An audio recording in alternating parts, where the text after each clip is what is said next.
Маржа Душук, здравствуйте. С вами Табарка Хаджимурадова. Я приветствую всех, кто смотрит Новости 7 на канале Грозный. Все, что случилось за неделю, еще много интересного в нашей программе. Итак, смотрите сегодня.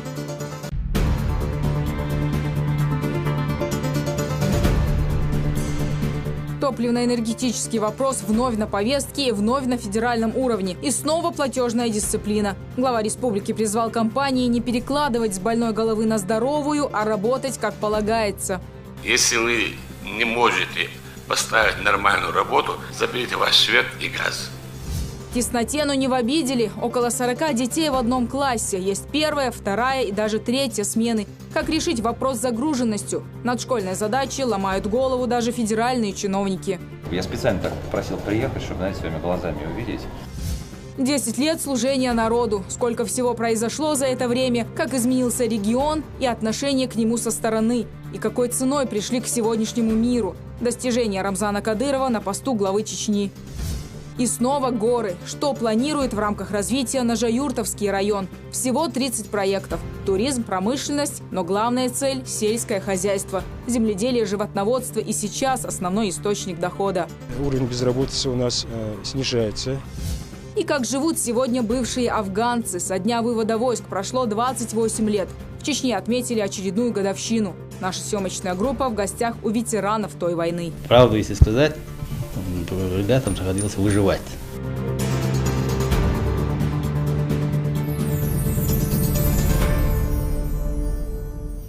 На неделе в Грозном прошло большое совещание под руководством министра по делам Северного Кавказа Льва Кузнецова. Обсуждали вопросы развития топливно-энергетического комплекса Чечни.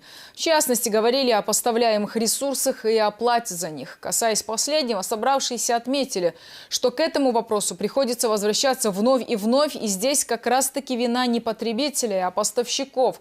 Глава региона четко и ясно дал понять, что с платежной дисциплиной у населения республики все в порядке, пусть компании-поставщики научатся работать, рассказывает Хадижа Гугуева. Общее состояние газового и топливно-энергетического комплекса республики, усовершенствование моделей их управления и налаживание системы тарифообразования. Основные пункты, которые рассматривались на совещании Льва Кузнецова с руководителями ведомств топливно-энергетического комплекса региона. Проблем в этой сфере предостаточно, и все же основной из них является недобросовестное отношение ресурсоснабжающих компаний к выполнению своей работы, рассказал федеральному чиновнику Рамзан Кадыров. Для чего создана эта компания? Для того, чтобы люди зарабатывали себе денег. И плюс мы, как будто их не работники, днем и ночью работаем. И плюс виноваты мы. Причем тут мы? Если у них тысячи своих рабочих, которые получают зарплату, почему они сами не работают? Или надо с нами заключить контракт? Вот вам дополнительно будет зарплата, вы давайте тоже работайте там. У них самая низкая зарплата, их не работники, которые у нас работают, самая низкая зарплата у них. Ну поднимайте зарплату, решите вопрос этим, но дайте хотя бы нормально за свет. Ничего не делают. По словам главы Чечни, незаинтересованность газа и электроснабжающей компании в обслуживании республиканских сетей вызывает крайнее удивление. Мало того, что они не оказывают поддержку в восстановлении линии электропередачи, так еще и обвиняют местную власть во всех своих бедах. Я вас прошу, и представители Министерства Российской Федерации, и компании, если вы не можете поставить нормальную работу, заберите ваш свет и газ. Нам это не нужно, потому что каждый раз обвинять мой народ и меня в том, что мы такие плохие, это неправильно. Посмотрите правду в глаза и скажите, что сколько у вас проблем здесь и почему вы не решаете эти проблемы. Вы сегодня у федерального центра просите денег, нет, мы там нормальную систему поставить и заработать деньги, и вкладывать, и развивать. У вас менеджмент очень плохо работает. Привлекайте себе хороших менеджеров. В общей сложности протяженность электролиний на территории республики составляет более 14 тысяч километров. 85% из них – это старые изношенные сети. К сожалению, региональный бюджет не в силах должным образом поддерживать их исправность, уж тем более финансировать обновление старых сетей. Электрическая наша машина – это сети, подстанции, они находятся в худшем состоянии, требуют улучшения ежечасно, ежеминутно. Хотя наши работники в рейсах, в районах, в сельских районах, в городах занимаются латать, как говорится, свои сети, но это недостаточно. Если взять город, это уже город какой процветаешь. Видите, восстановительный процесс до сих пор не завершен. На некоторых улицах, окраинах ветхие линии остаются еще не завершенными, не восстановленными. А это как-никак город требует своего совершенства, своего нормального обеспечения. Поэтому иногда сказывается при частые отключения в городах Грозный, Аргуне, Гудермесе и так далее. Куда лучше в республике дела обстоят с системой оплаты за электроэнергию. Здесь удалось добиться максимальной дисциплины от потребителей. Случаи с нежеланием граждан платить за потребляемую энергию встречаются редко. Более актуальным вопросом в этой отрасли теперь является замена счетчика.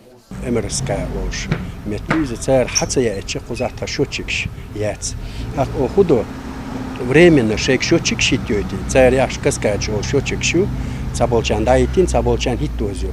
норматив шьякию и норматив платить содержащий по счетчику платить шун эттолдена шун расход эскалит что сихшен счетчик эти временно 850 я цунахтия серьезно один бог жидко кристаллиц халуалчунг еще хитёч.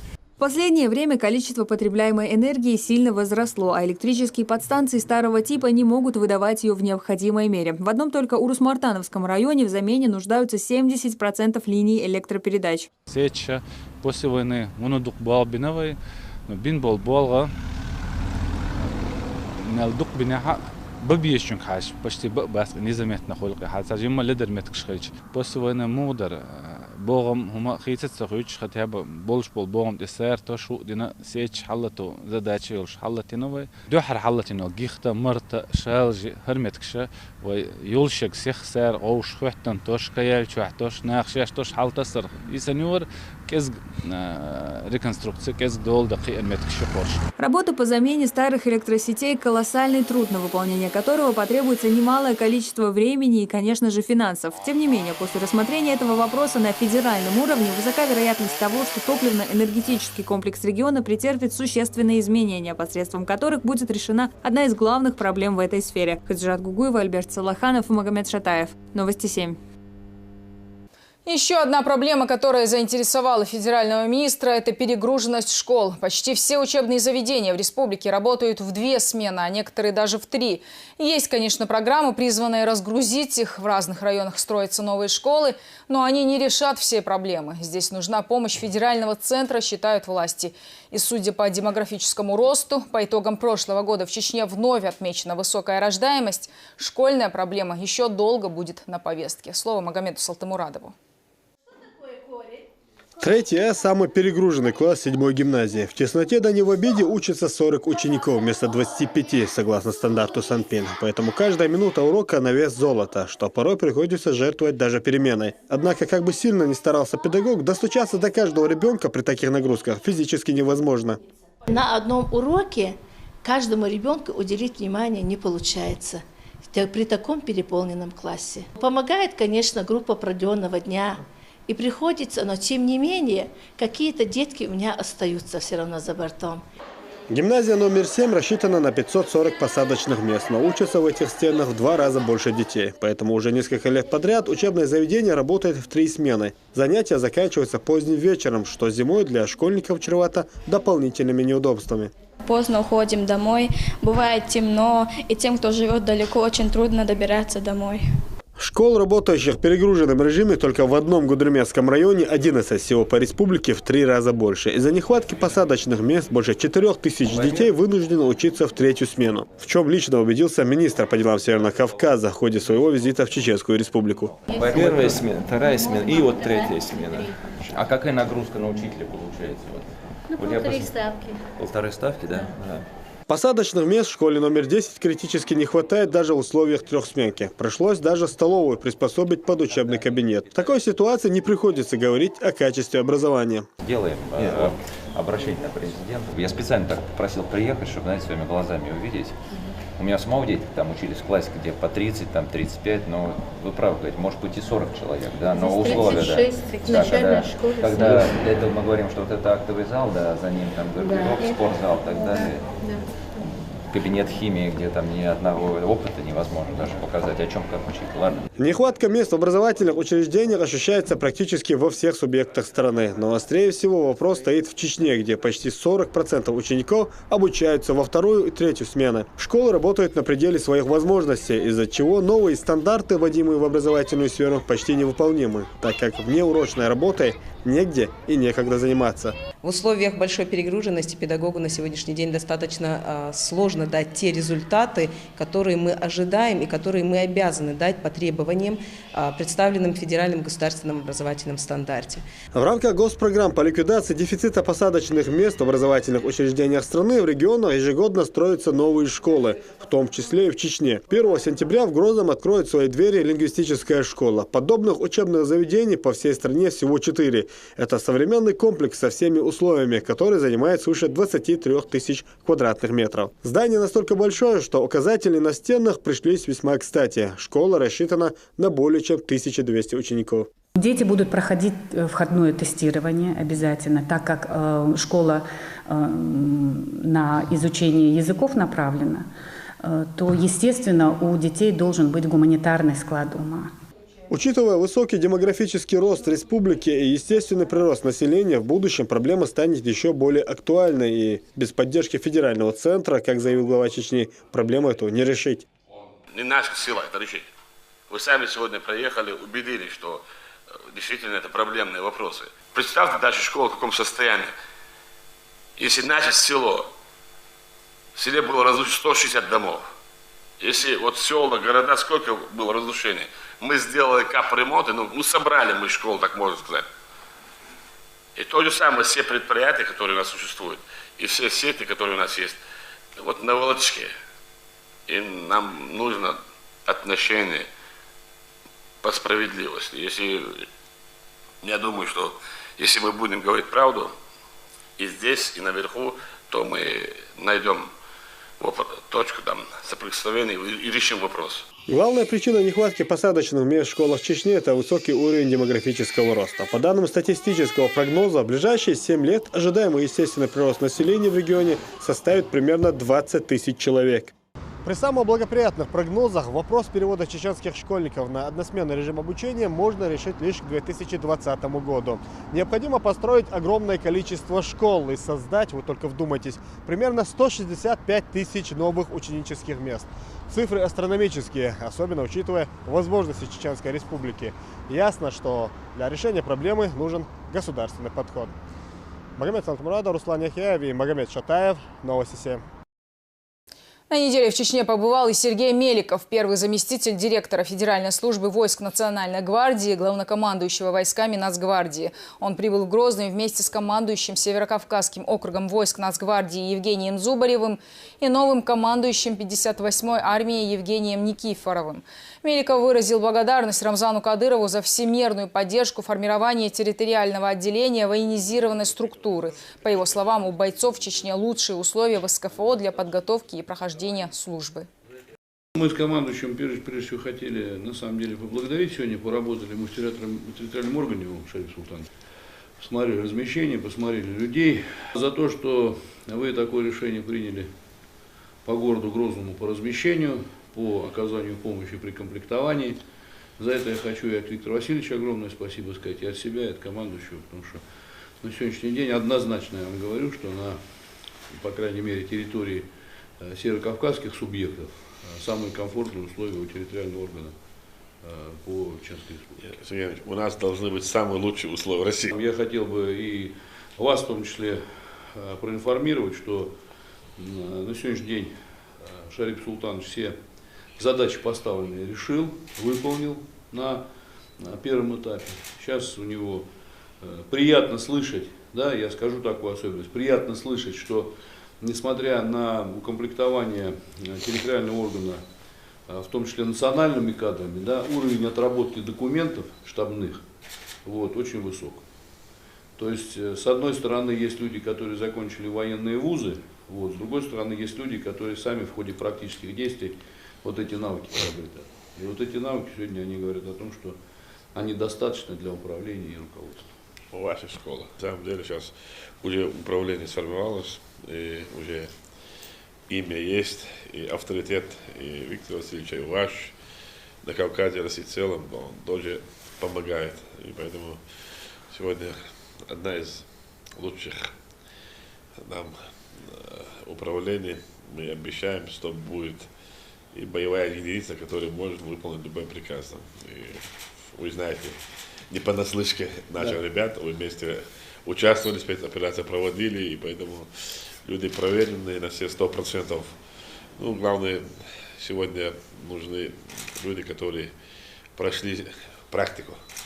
Теория это есть, на самом деле, каждый день меняется. Там, если человек там в практике, есть практика, если он сам может разрабатывать стратегию там, и выполнить поставленные задачи, не создавая проблем. Это одна из лучших качеств и бойца, и управления, и у полка. Поэтому я считаю, что сегодня ваше управление может выполнить любой приказ, любой сложности. И оперативной части, и проведение спецмероприятий, и войсковой тоже. Поэтому мы будем делать все для того, чтобы у них было все самое лучшее. Здесь же Меликов внес предложение о проведении обучающего семинара для руководителей региональных отделений. Он пройдет на базе Гудермесского учебного центра сил специального назначения. Своим опытом будут делиться инструкторы центра. Хотелось бы, чтобы это выглядело в плане обмена опыта. Собрать наших командиров, те, которые в том числе выполняют задачи здесь, в определенных условиях, да? Вот, собрать людей, которые сегодня могут организовать учебный процесс. Вот, может быть, даже наших коллег из вооруженных сил пригласить, собрать такую группу, ну, человек где-то 12-16. И Даниил Васильевич, я поставлю задачу, он, безусловно, вас проинформирует об этом, провести с ними 2-3-дневный семинар. Потому что пообщаться сегодня с людьми, которые принимали участие в соревнованиях международных, которые, условно говоря, имеют большой методический опыт подготовки этих подразделений, просто высаживались на Северный полюс, да, как бы из двух составляющих. Первое — это практические занятия, а второе — это такой живой обмен людей, которые выполняют одну и ту же задачу вот, своими навыками, там, которые могли бы привести к дальнейшему совершенству. Где-то на март месяц мы, наверное, запланируем и тогда проинформируем вас, когда мы будем проводить. И с вашего позволения часть занятий мы хотели бы провести на Гудермесском учебном центре. Да, заодно и опробовать его в плане вот, практической. Да, мы с удовольствием, мы готовы содействовать, помогать. 15 февраля исполнилось ровно 10 лет, как Рамзан Кадыров стал во главе Чечни. Владимир Путин назначил его исполняющим обязанности президента. И начиная с того дня сын Героя России Ахмата Хаджи Кадырова стал верой и правдой служить своему народу, за благополучие которого отдал жизнь его отец. Очень многое произошло за это время, но главная заслуга – это мир, который наконец воцарился в Чечне, и сплоченность народа, которую не так легко удалось достичь. Проведем некий анализ всех этих преобразований вместе с пресс-секретарем главы республики Альви Каримовым. Альви Ахматович, вот на неделе исполнилось 10 лет со дня назначения Рамзана Кадырова на должность исполняющего обязанности президента Чечни. 10 лет руководством региона в должности главы Чечни. За это время сделано многое, чтобы убедиться, стоит лишь выйти на улицу, оглянуться. Но все-таки, вот, что самое главное, главный итог за этот период? Вы знаете, вопрос трудный, потому что главного много. И очень много, и более чем много. Но если меня спросить, я назвал бы главным итогом единство чеченского народа. Единство всех народов, которые проживают на территории Чеченской Республики. Материальное это, понимаете, ну, в течение года, 10 лет, 100 лет это когда-нибудь восстанавливается. А единство народа, вот истории, мне неизвестны вот такие случаи, чтобы не то, что там 10 лет, 20 лет, 30 лет, чтобы вот в обозримом будущем нация, народ, общество, которые были бы так расколоты нашими врагами, значит, спецслужбами десятков стран, вот я считаю, что главное достижений много. Мы все об этом знаем. Но я знаю, что самое величайшее достижение Рамзана Ахматовича – это то, что единство, сплоченность, согласие, стабильность в нашем обществе. Вот если взять социально-экономическую сферу, с нуля, буквально в смысле этого слова, с нуля восстановлены села, целые районы, города, открыты десятки предприятий, производств, построены объекты здравоохранения, образования, культуры, отдыха. Безработица, которая в начале 2000-х была почти чуть ли не 100%, на сегодняшний день она составляет около 9%. И все это сделано буквально вот за 10 каких-то лет. Вот в чем секрет успеха? Составляющих много, но, на мой взгляд, главный секрет успеха в искренности намерений Рамзана Ахматовича Кадырова. Понимаете, вот искренность его намерений, в глубокой его вере, это путь истинного, искреннего служения народу и путь, который предполагает делать все в своей жизни ради Аллаха и именем Аллаха. Его цель – это, значит, всю свою жизнь посвятить Всевышнему Аллаху, посвятить служению народов и посвятить тому, чтобы чеченский народ никогда больше не был втянут в вот такие кровавые, трагические события. Его подвиг в том, что он сделал 1000 раз больше, чем просто восстановление, чем просто строительство. Фактически речь идет не о восстановлении. Нам ничего не оставили, чтобы мы восстановили. Понимаете, не было ни Грозного. Когда мы говорим 10 лет, да, мы говорим 10 лет, мы отмечаем это. А фактически Рамзан Ахматович достиг вот тех результатов, о которых мы сегодня говорим, он достиг их за 3, 4, 5 лет. Да. А вот как у нас складываются отношения с нашими партнерами в других регионах, и особенности вот, зарубежными партнерами? Вот, что о нас говорили в начале 2000-х, мы помним, вот, как о нас отзывались. Вот, сохранились ли эти стереотипы? Вот, что сегодня о нас говорят и думают? И вообще, есть ли у нас партнеры? Кто у нас партнеры? У нас очень крепкие деловые отношения с многими регионами Российской Федерации. Наш образ, он складывается вслед за образом нашего национального лидера Рамзана Ахматовича Кадырова. А кто сегодня Рамзан Ахматович Кадыров?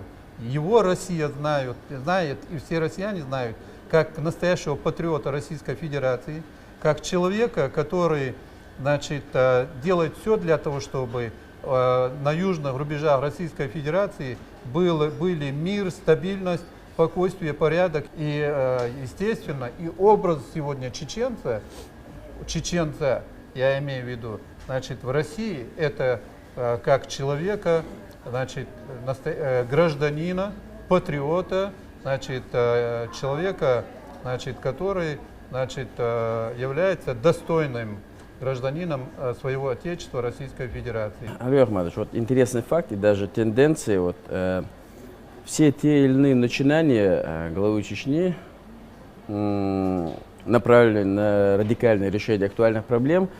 Вначале некоторая часть людей, особенно в либеральной среде и среде, считающей себя оппозиционной, вот, они всегда воспринимаются скептически, либо как слишком жесткие. Вот. Вспомнить ту же даже борьбу с азартными играми в начале 2000-х, пьянством, нарушение на дорогах, борьба с экстремизмом. Но в конце концов время показывает, что именно эти методы и были самыми правильными, и именно эти методы были наиболее эффективными. Более того, они, это факт, проецируются и на другие регионы. Почему это так происходит?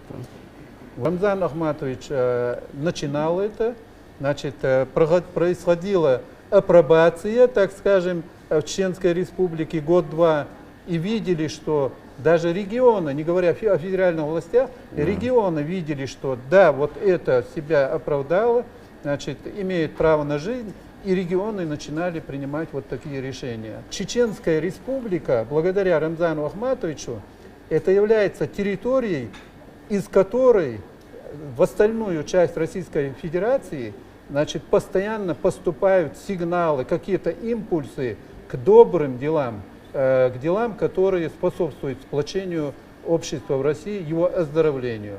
Кстати, продолжая именно вот эту тему, Рамзан Ахматович особый упор делает и на духовное возрождение народа, и на его, в буквальном смысле, физическое укрепление, вот, что немаловажно в современном мире, когда вот стираются границы между нравственным и аморальным. Вот, на ваш взгляд, идет ли здесь речь о политике главы региона, направленной на сохранение войнахской идентичности, культуры и сохранение самой нации с ее ценностями жизни? Конечно, это целая программа, это не стихийно. Это то, что он с первого дня поставил перед собой цель, значит, сохранить чеченский язык, создать условия для его развития, значит, литературы, искусства и так далее. И он делает все для того, чтобы мы не растворились где-то, понимаете, в этом мире. По разным оценкам говорят, там 6,5 миллиардов, 7 миллиардов, по-моему, последние данные. Мы тоже разные даются оценки, там от 1,5 до 3 миллионов человек. Конечно, если бы он не приложил эти усилия, то мы могли бы начать процесс двигаться к тому, чтобы раствориться в этом.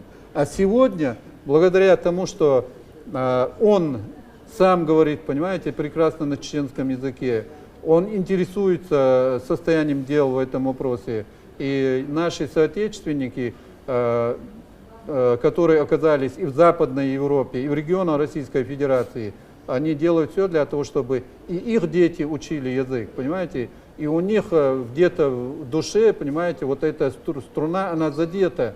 Они считают, что должны тоже, значит, приобщаться к своей культуре, знать ее. Ну что, Алио Ахмадович, благодарим вас, что нашли время, ответили на вопросы. Также пожелаем удачи главе Чечни, его нелегкой деятельности, служении народу, удачи ему и вам также удачи. Аллах тубу. Воймусу дал молодели дюр шридук, войт эйозама ишт берг тигрита, вой дюр шридук Рамзан лил что чуман яха цун эту глитер хунд элчи цун эту вой ом эту бу цун ниспел няк вой ниспел няк бу дал ал швалис дал мокшмер шва валис дал цудык мелес что чуман я эту бу. Полную версию интервью смотрите на нашем официальном сайте Грозный ТВ или на нашем канале в YouTube.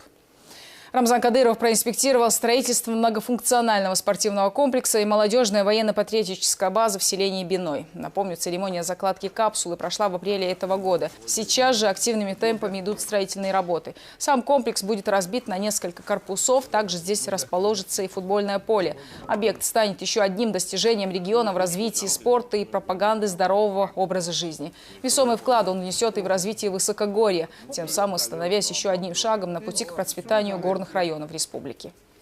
в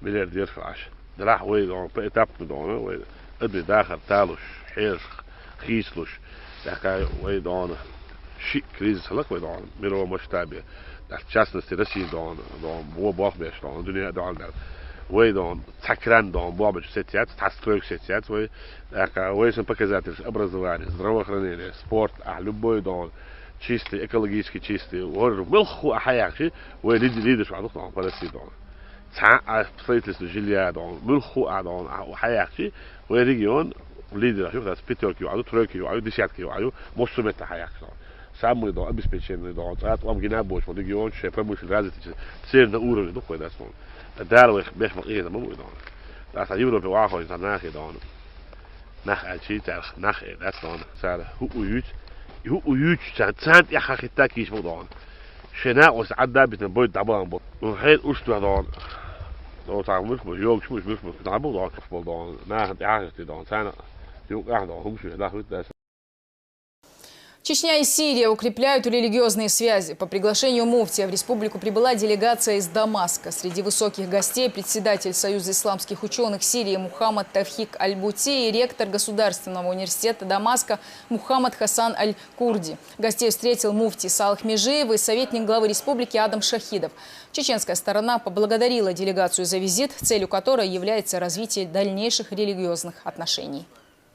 Этой весной возобновится автобусное сообщение между Грозным и Стамбулом. В планах у Минтранса также открытие рейсов в Германию и Грузию. Но для начала необходимо привести в надлежащий вид место, откуда отправляется и куда прибывает транспорт. Тем более теперь, когда регион стал привлекательным для туристов. Автовокзалы тоже своего рода визитные карточки города. О преобразованиях в транспортной сфере Марьям Керимова.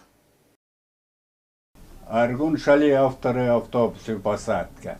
Одним движением руки Усман Сельхаджиев отправляет множество автотранспорта, курсирующего чуть ли не по всей республике. Работает он здесь вот уже более 10 лет и успел оценить изменения, произошедшие после масштабной реконструкции. Площадки, навесы на машине, бухать-то, дальше пространство, обзор, дикие условия намного лучше сейчас.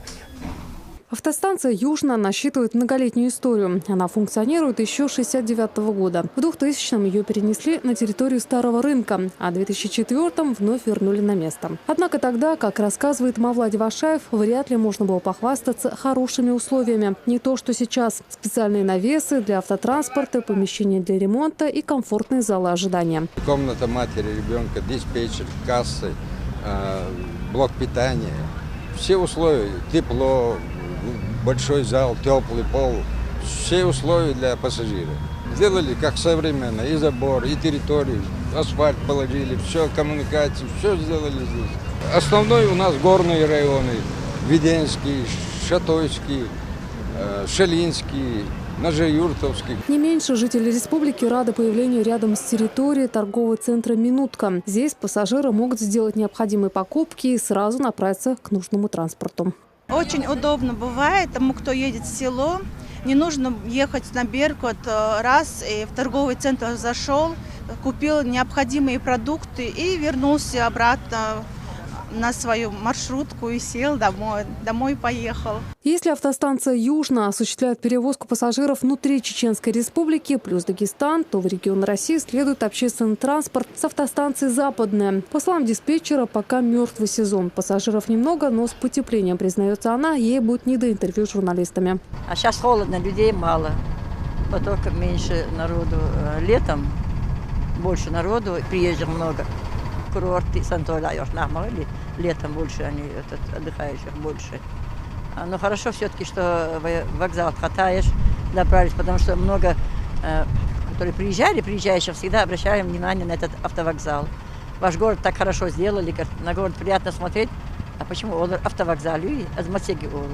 Я говорю, скоро будет улица. Так и получилось. На территории комплекса с утра до позднего вечера трудятся рабочие. Старый административный корпус перестраивается. На его месте появится автосервис. Неподалеку строится новое здание, где будут предусмотрены все необходимые условия для ожидающих пассажиров. В рамках реализации инвестиционного проекта по строительству автовокзала «Западный» была дана поручение главы Чеченской Республики Рамзану Магоматовичу Кадырову. В здании автовокзала будут все услуги, будет зал ожидания, будет комната матери и ребенка, будут кассовые пункты. В настоящий момент мы обслуживаем направление Нальчик, Ставрополь, Пятигорск, Кисловодск. Планируется запустить и новые рейсы, а также возобновить прерванные, в том числе и за границу. В частности, уже весной этого года начнет курсировать автобус по маршруту Грозный-Стамбул. Регулярные рейсы наладят с Германией и Грузией. Мария Керимова, Альберт Салаханов, Магомед Шатаев. Новости 7. А теперь коротко о других важных темах недели.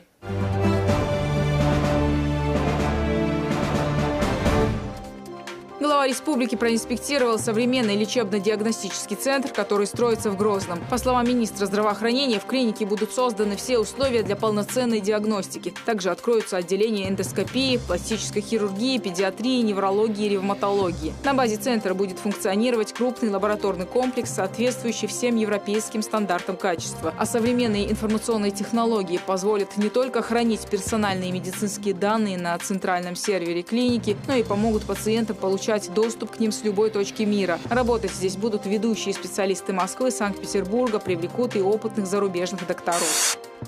Глава республики поздравил победителей музыкального фестиваля «Песня года-2016». Они определились по результатам СМС-голосования слушателей радио «Грозный». Тройку лучших вошли Пятимат Яснакаева, Радима Хаджимурадова и Асета Абубакарова. А лучшей песней ушедшего года стала композиция в исполнении Элины Муртазовой. Дипломы и статуэтки получили также авторы слов и композиторы хитов 2016 года.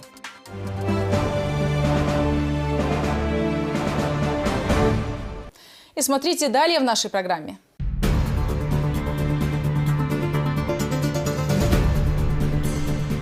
И снова горы. Что планирует в рамках развития Ножаюртовский район? Всего 30 проектов. Туризм, промышленность, но главная цель – сельское хозяйство. Земледелие, животноводство и сейчас основной источник дохода. Уровень безработицы у нас снижается. И как живут сегодня бывшие афганцы. Со дня вывода войск прошло 28 лет. В Чечне отметили очередную годовщину. Наша съемочная группа в гостях у ветеранов той войны. Правду, если сказать, ребятам приходилось выживать.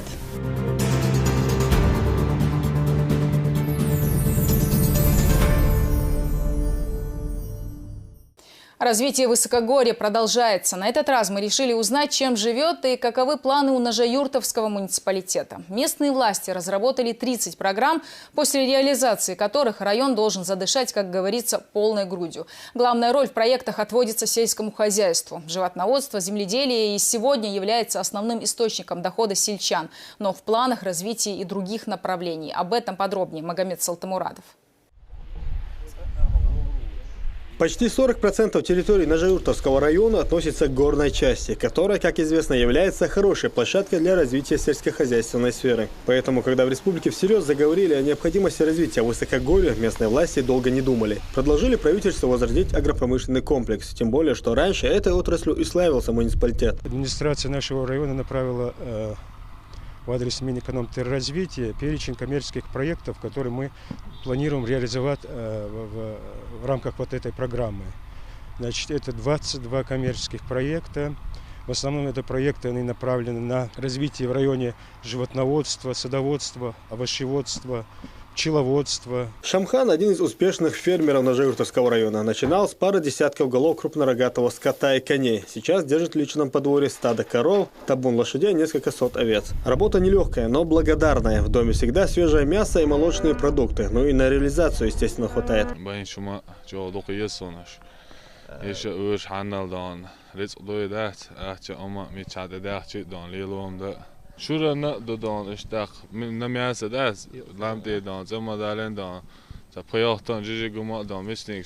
Планы молодого предпринимателя – расширение крестьянско-фермерского хозяйства. Надеется, что после начала реализации программы социально-экономического развития горных территорий удастся воплотить идею в жизнь. Желание у фермера есть, нужна помощь от государства.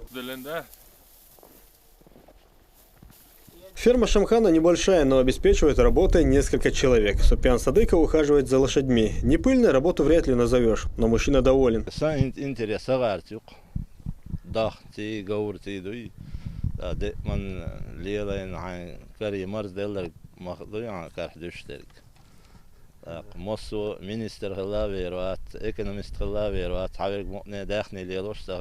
В рамках поддержки предпринимателей и социально-экономического развития района местные власти намерены наладить также производство мясомолочной продукции, в частности сыра. При должном спросе предложение гарантировано. Немало внимания планируется уделить и промышленности. В рамках 8 инвестиционных площадок на территории района хотят построить целый жилищный комплекс со всеми коммуникациями и инфраструктурой и мини-завод по разливу минеральной воды. Также планируется реконструировать кирпичный завод, который из-за нехватки средств долгое время не может выйти на всю свою производственную мощь – 12 миллионов штук в год.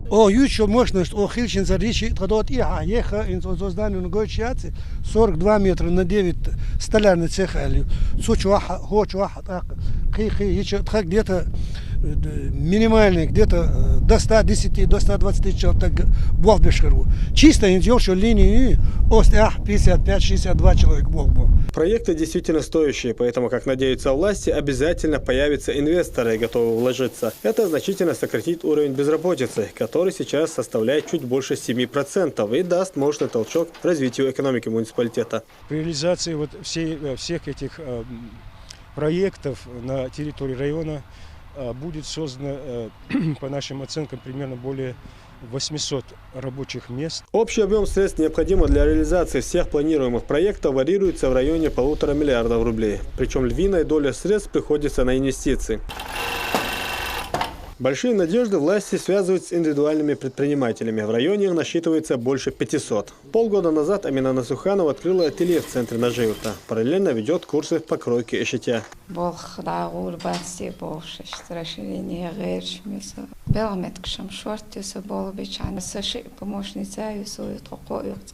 Район большой, в него входит 53 населенных пункта. Забот поэтому, как признается новый глава администрации, хватает. Да и возможностей из-за географических особенностей для развития муниципалитета куда больше, чем в ряде районов республики. Тем более, что люди, привыкшие к физическому труду, готовы работать, лишь бы была помощь от властей. Работа ведется по всем направлениям. Что там, благо народа. Задача его и подсчет Эйлен. Любой хумдалушек. С объятыми руками встречать вешу. Нах, он хадавахан чуртах, о дик. Кахига шейн белгмет тилч кахига гердолш. Бишен аляш бат. Большим потенциалом даже Юртовский район обладает и для развития туристического кластера. Предложений на этот счет тоже немало. Дело теперь за временем. Магомед Салтамурадов, Руслан Яхяев и Магомед Шатаев. Новости 7. Сплетни в социальных сетях вновь на повестке. Люди продолжают распространять сомнительную информацию, не вдаваясь в детали и не думая о том, достоверная она или нет. А между тем, безобидная, казалось бы, на первый взгляд рассылка может стать для кого-то роковой. Поэтому к призывам о здравом смысле подключились и богословы, мотивируя это еще и тем, что распространение слухов порицается и в религии, не говоря уже и об уголовной стороне дела. Слово Марьям Керимовой.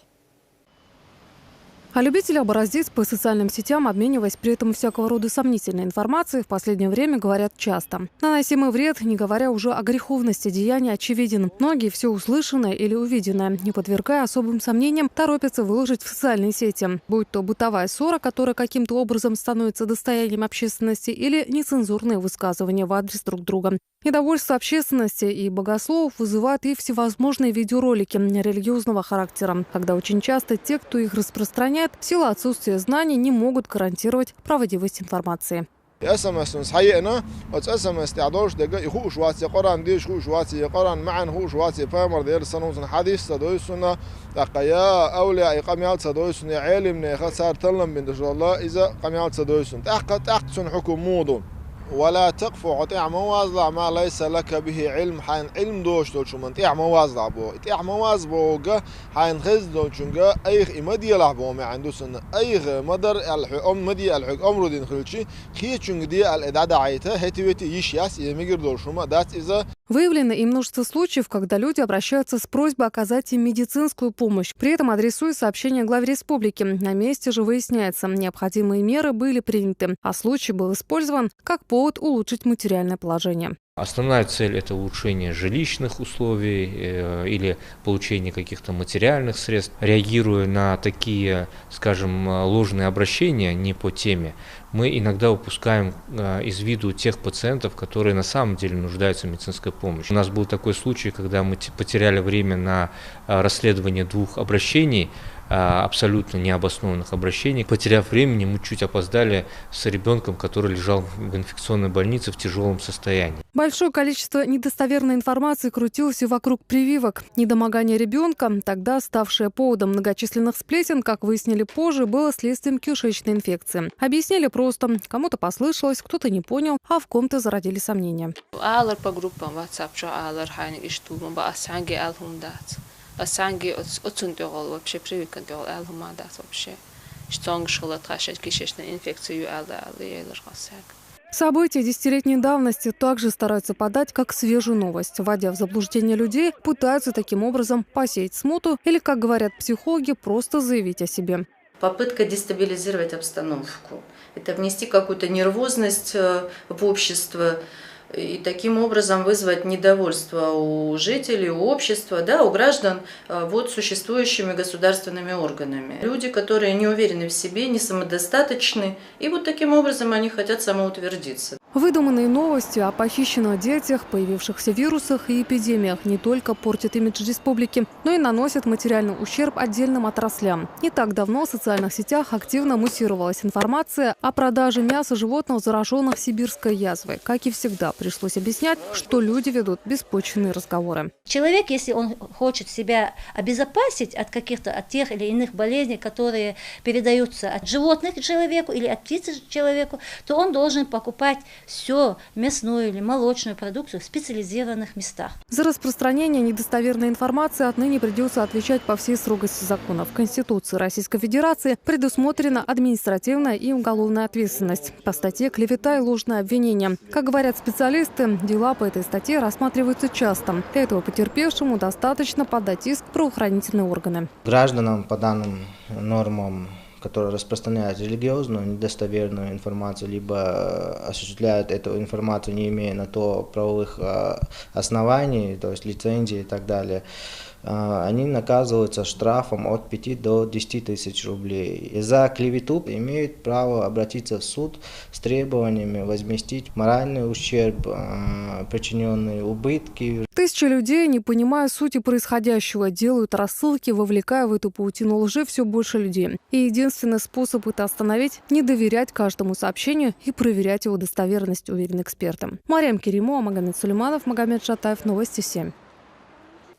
Законодательство Чечни решительно настроено на борьбу с так называемыми группами смерти. Республиканскими парламентариями подготовлен законопроект, призывающий ужесточить меры наказания по отношению к лицам, склоняющим подростков к самоубийству. А депутаты Госдумы и вовсе предлагают приравнять их деятельность к терроризму. На федеральном уровне также готовится внести поправки в статью о доведении граждан до самоубийства. Об усилении наказания заговорили после участившихся случаев самоубийств среди российских школьников посредством контакта с суицидальными группами. Нововведениями в законодательстве власти надеются решить эту проблему раз и навсегда. На сегодняшний день нами разработан законопроект об ужесточении срока наказания в статье 110 доведение до самоубийства.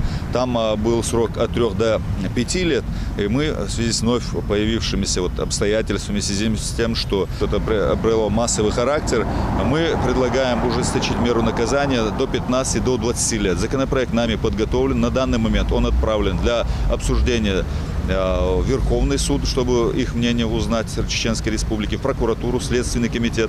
И мы уже с учетом их мнения, когда получим ответы, в начале марта проведем заседание, на котором окончательно законопроект этот примется с учетом мнения всех юристов и всех сторон. И уже выйдем в Государственную Думу с инициативой, чтобы они этот законопроект приняли на федеральном уровне. На неделе исполнилось 28 лет, как советские войска вышли из Афганистана. Эту памятную дату отметили и в Чечне, где немало ветеранов той войны. Службу в Афганской Республике прошли около 2500 чеченцев и ингушей. Сегодня они с гордостью вспоминают то время, когда защищали интересы Родины и получали за свои геройства государственные награды. В гостях у ветеранов-афганцев побывала и наша съемочная группа. Хадижа Гугуева продолжит. Со школьной скамьи прямиком на фронт. Именно так Юнус Цицеев рассказывает о том, как он стал участником афганской войны 80-х годов прошлого столетия. На тот момент ему было всего 18 лет. Только окончив школу, он вступил в ряды советской армии. А через несколько месяцев, пройдя краткий курс молодого бойца, попал в 110-й мотострелковый полк. Боец из меня был никакой на то время, конечно. 6 месяцев и 6 патронов, выстреленных мной из автомата, из меня бойца не делали, конечно. Ну, там хорошо, ребята были, наши земляки были первые 2-3 месяца как бы на выживание. Ну, пока глупость не слетит. Дальше уже вроде привыкли. В Афганистане Юнус служил на протяжении 2 лет. За боевые заслуги он был поощрен немалым количеством наград. Однако рассказать об истории хотя бы одной из них он наотрез отказался. Говорит, не к лицу чеченцу медалями хвастаться. Про себя ничего такого интересного я сказать не могу. Служил как все. Вроде бы трусом не назвали. Самое главное, отмечали все генералы, все участники этих войн.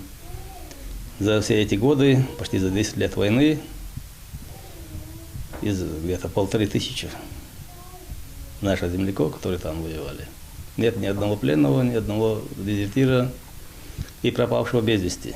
Со дня окончания его службы в Афганистане прошло почти 30 лет, однако память о событиях тех дней жива до сих пор. Сегодня Юнус растит 4 детей, параллельно занимается общественной деятельностью. Он является председателем регионального отделения Всероссийской общественной организации «Боевое братство», нацеленного на укрепление ветеранской дружбы и их участие в формировании современной идеологии страны. Чеченские представители этого движения регулярно организовывают встречи с молодежью, чтобы рассказать им о подвигах старших соотечественников, подавая тем самым пример подрастающему поколению. Даже некоторые не знают, что была такая война, про наше участие в нем. И проходят ребята, уже почти старики, с наградами. Они видят, что в Отечественной войне он участие принять не мог. В какой войне? Не в нашей здесь в республике, тоже понятно. По наградам видно, что и уже интересно становится. Где, что, как, почему. Вопросы начинаются, уже заинтересованность начинается. Ну, свою историю, как бы, республики, я думаю, надо знать. Я не говорю, что нас надо нам памятники ставить. Не надо. Ничего не надо. Просто сели, поговорили, как, что было. Чтобы им не рассказывали другие истории по интернету. Наряду с Юнусом Цицеевым в афганской войне принимали участие свыше 2000 уроженцев из тогда еще Чечено-Ингушской республики. Сегодня в нашем регионе проживает порядка 1150 ветеранов той войны. Большинство из них вовлечены в общественную жизнь республики и принимают в ней активное участие. Все процессы, которые проистекают и протекают в республике, они не обходят стороной и нас. В той или иной степени мы задействованы на эти процессы. Мы стараемся активно принимать участие и в духовно-нравственном воспитании подрастающего поколения, в военно-патриотическом воспитании, принять участие молодого поколения. И стараемся в силу своих возможностей принимать участие в этих процессах. И последнее мероприятие, которое мы провели, было перед 15 февраля в селе Нагорное в школе. Очередное мероприятие, в котором ветераны приняли участие, 28-я годовщина со дня вывода советских войск из Афганистана. В этот день они почтили память сослуживцев, что они вернулись на родину, и возложили цветы к мемориалу памяти. Глава нашей республики Рамзан Ахматович уделяется особое внимание вопросам, связанным с воинами-интернационалистами нашей республики. На сегодняшний день в нашей республике их, к сожалению, осталось очень мало. Традиционно мы общаемся с воинами-интернационалистами, какие у кого какие проблемы, там семейные, бытовые проблемы, кому какая помощь нужна. И по мере возможности мы оказываем каждому обратившемуся необходимую помощь.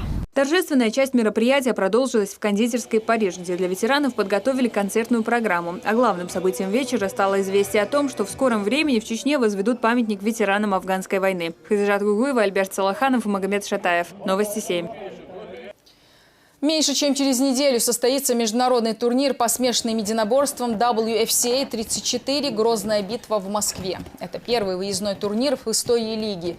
В рамках бойцовского вечера состоятся 12 поединков между спортсменами из России, Украины, Азербайджана, Бразилии, Хорватии, Грузии и Камеруна.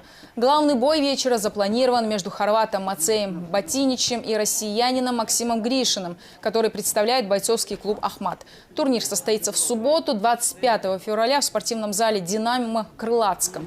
Организаторы обещают настоящее спортивное шоу. Не пропустите. Ахмат сила, да, мула, Москва, дойш кувайбер, Шамат Азизар, Гуйхуч, да, мула, вайт кимаш бо, халхин шугулу, да, мула, Москва мадя, ит Москва ю, Казахстан, ю, юхтеч айш, там губа, губа дилячо, да, мула, кимаш хабу, Шамат Азибаях, я юкубаль. На этом все. Увидимся в следующее воскресенье. Спасибо, что были с нами. Ади Келши.